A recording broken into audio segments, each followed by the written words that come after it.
Basic grammar rules. English sentence structure. Hello. I just got my hair cut, so today is a good day to talk about basic grammar rules, English sentence structure. How are English sentences put together? Depending on your native language, you may find English sentence structure simple or quite difficult. Some languages put sentences together much like English does, but others are very different in this regard. In this video, we'll look at some common elements of English sentence structure. If you find these ideas difficult, don't worry. As your English improves, you'll learn to recognize these patterns, and this will give you a deeper understanding of not only English, but also your own language. Let's get started. Rule number 1. A complete sentence must include a noun and a verb. The bird flew. A complete sentence must include a noun and a verb. A noun is a person, place, thing, or idea. A verb is an action word. Example: the bird flew. In this sentence, the noun is bird and the verb is flew. Rule number 2.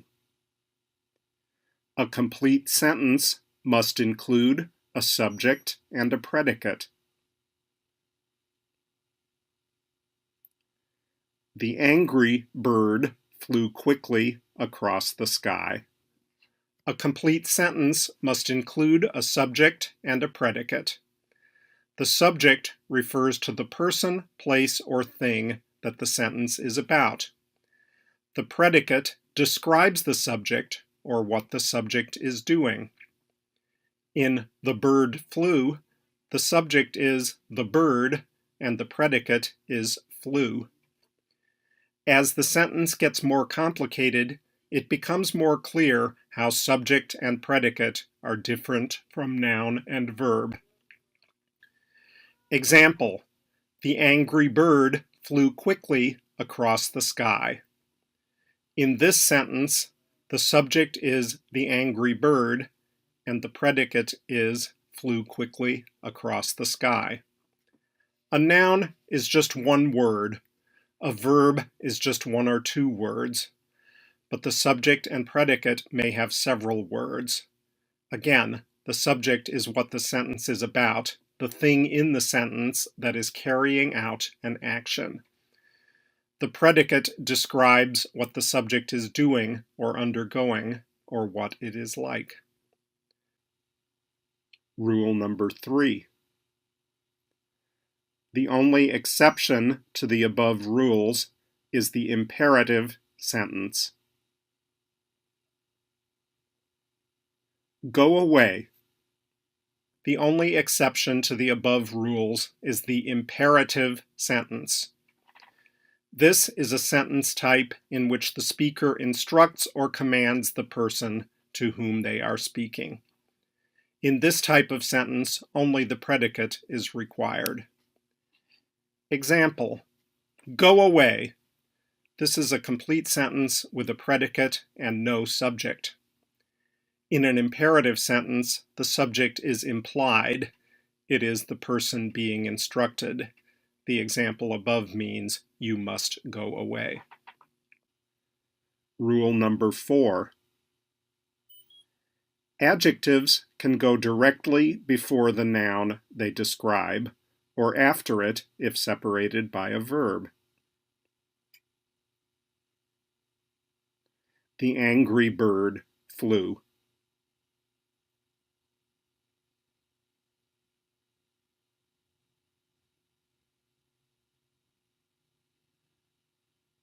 The bird is angry.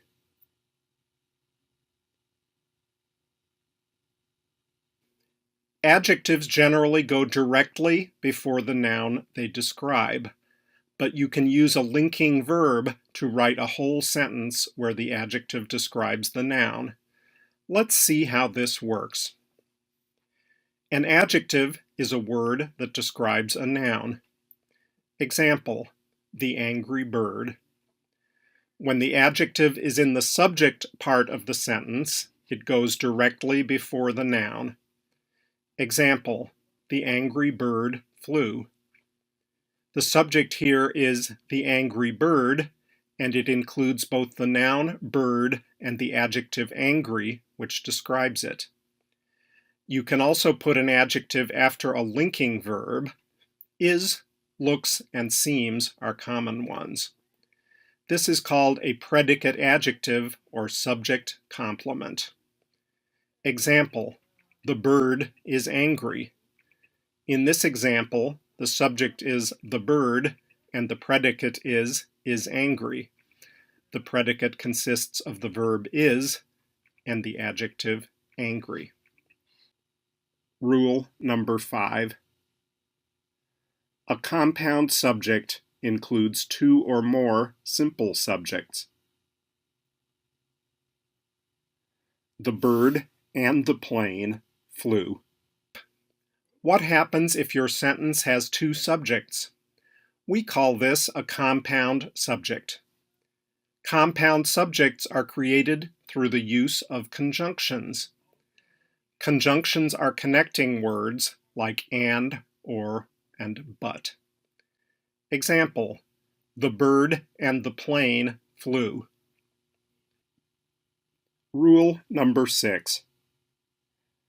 A compound predicate includes 2 or more predicates. The bird flew and sang. You can also use a compound predicate with 2 or more predicates. The bird flew and sang. This sentence contains 1 simple subject and 2 simple predicates. Rule number 7.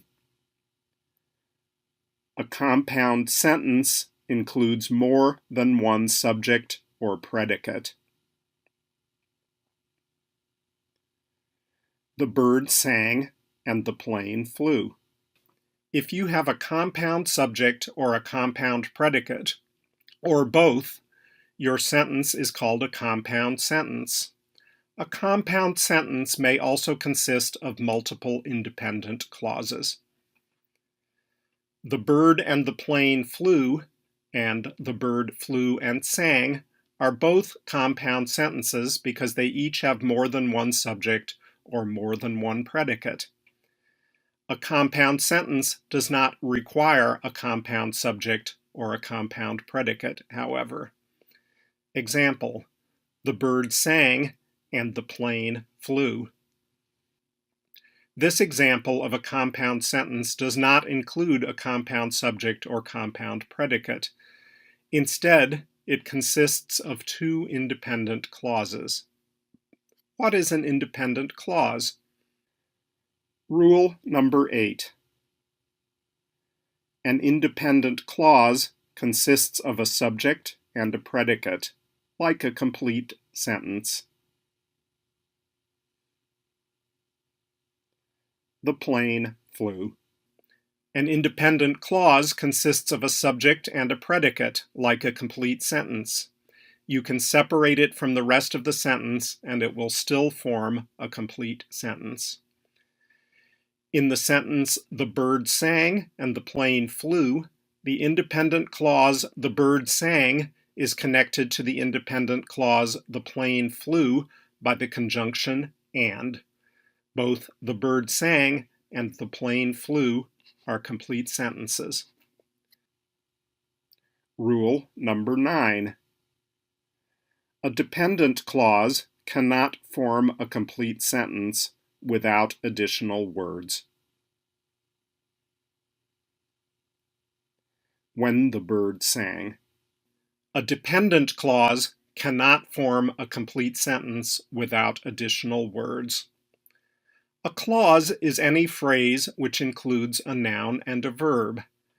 Not all phrases which include a noun and a verb are complete sentences or even independent clauses. Dependent clauses often contain words like because, which, that, or when. In fact, it is often the addition of these words that causes the clause to be dependent. Example, the plane flew when the bird sang. In this sentence, when the bird sang is a dependent clause. As seen above, the bird sang is an independent clause. It contains a subject and predicate and can stand alone as a complete sentence. However, when the bird sang is not an independent clause.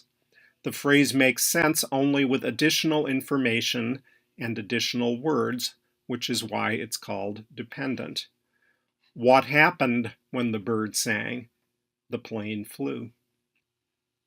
Rule number 10. The direct object is the noun being acted on by the verb. The bird ate seeds. If your sentence contains a noun being acted on by the verb, we call this noun the direct object. Not all sentences have a direct object.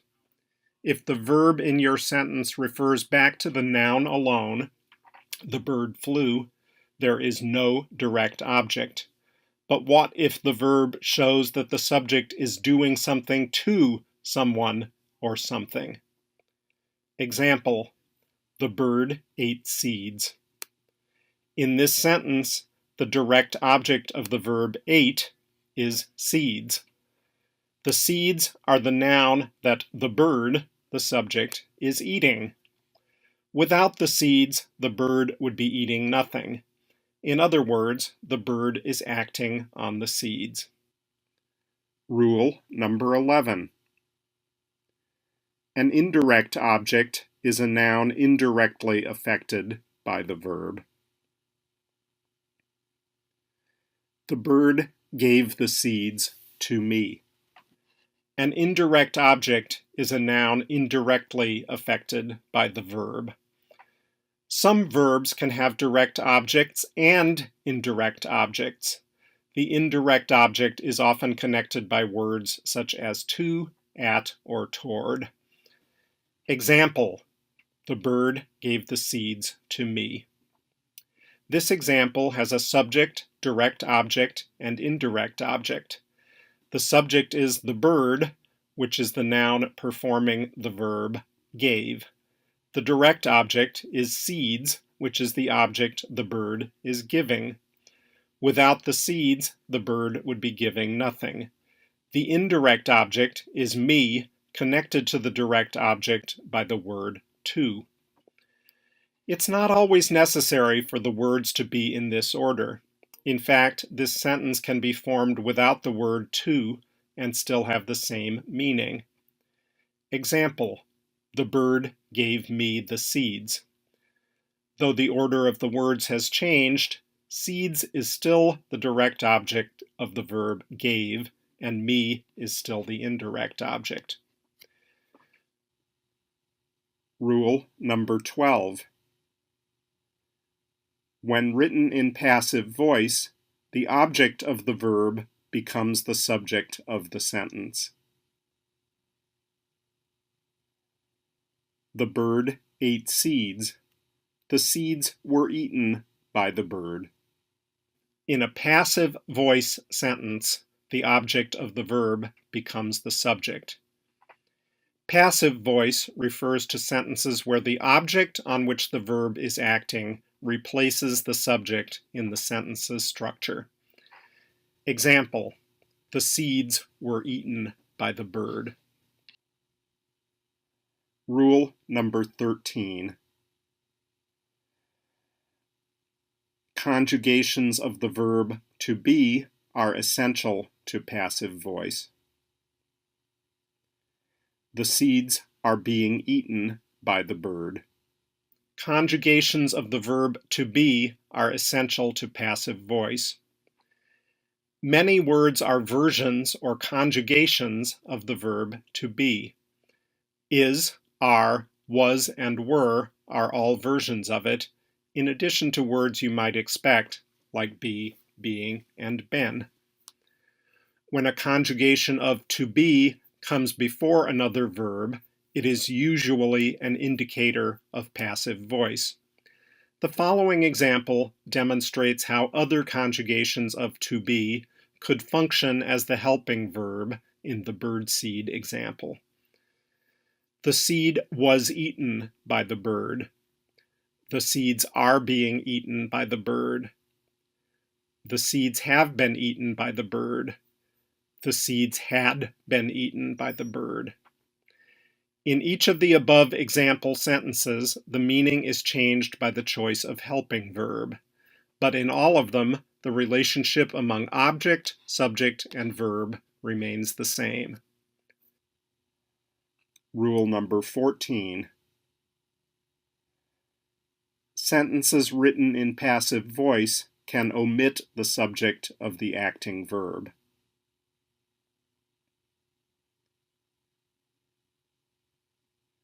The seeds were eaten.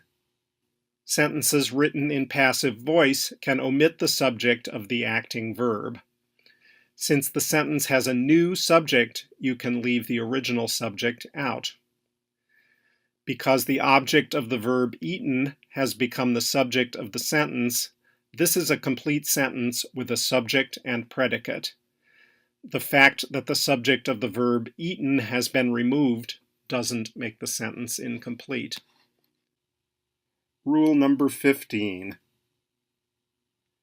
In passive voice, the subject of the acting verb is connected by a prepositional phrase.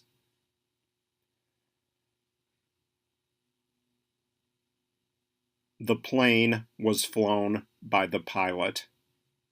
Passive voice sentences often include a prepositional phrase that gives more information. Prepositions are words that clarify questions like where, when, or which. A prepositional phrase is a phrase that begins with a preposition. Examples: the seeds were eaten before we came home. The seeds were eaten by the bird. Rule number 16.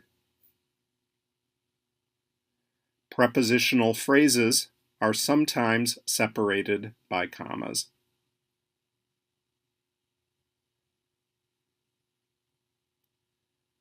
The bird, after destroying the feeder, ate all the seeds. Prepositional phrases are sometimes set off by commas. When prepositional phrases are moved to the middle or beginning of a sentence, they are separated by commas. The prepositional phrase here, which offers additional information, comes in the middle of the sentence and is separated by commas. Examples: after lunchtime, the bird ate seeds. The bird, after lunchtime, ate seeds.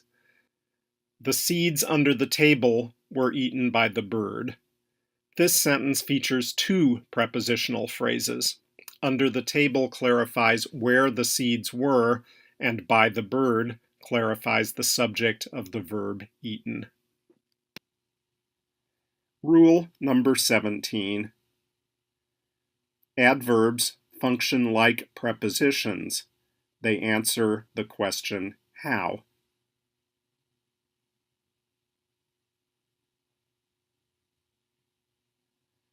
The bird ate seeds quickly. Adverbs function like prepositions. Adverbs are descriptive words which answer the question, how? They often end in the suffix ly. The adverb quickly can be moved to the beginning, middle, or end of the sentence in the following example. Example: quickly the bird ate seeds. The bird quickly ate seeds. The bird ate seeds quickly. Each of these sentences means the same thing. Rules about English sentence structure.